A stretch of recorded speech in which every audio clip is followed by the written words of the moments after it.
नमस्कार चौधरी किचेन तरफ থেকে এই যে আজকে আমি একটা মেয়ে রান্না করছি মাছের ঝোল। কি মাছ এটা?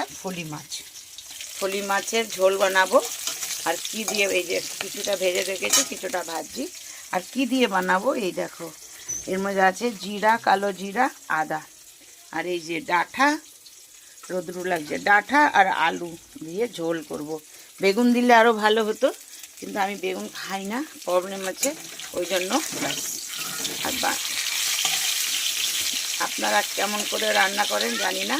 আমি এই ডাঁটা দিয়ে, আর কুদরতি ডাঁটা ছিল এই ঘরে, আর মাছটাও এসছে সকালে, তো ভাবলাম আমি এই করি।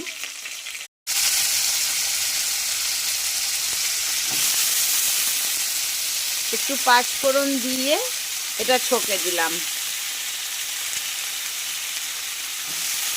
অনেক দিন আগে একবার আমি এরকম রান্না করেছিলাম, আমার এক বোন কলকাতার, ও এখনও বলে দিদি তোমার সেই ফলি মাছের ঝোলটা ওর মুখে এখনও লেগে আছে ডাঁটা দিয়ে। তখন শায়দ আমি সজনে ডাঁটা দিয়ে করেছিলাম, আর বেগুনও দিয়েছিলাম, কিন্তু বেগুনটা তো দিব না এখন। তো একদম ফলি মাছের ঝোল, একদম দেখো ডাঁটা দিয়ে আলু দিয়ে, আর খুবই ভালো লাগে এরকম কালো জিরা আর জিরা আদা বাটা দিয়ে করলে, মানে খুব সুন্দর লাগে। দেখো,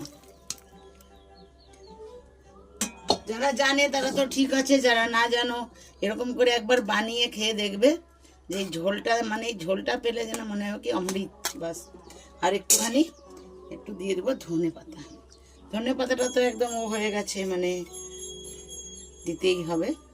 তার সঙ্গে একটু এই যে ধনে পাতার চাটনি বেটেছি, গরম গরম ভাতের সঙ্গে একদম লাজবাব।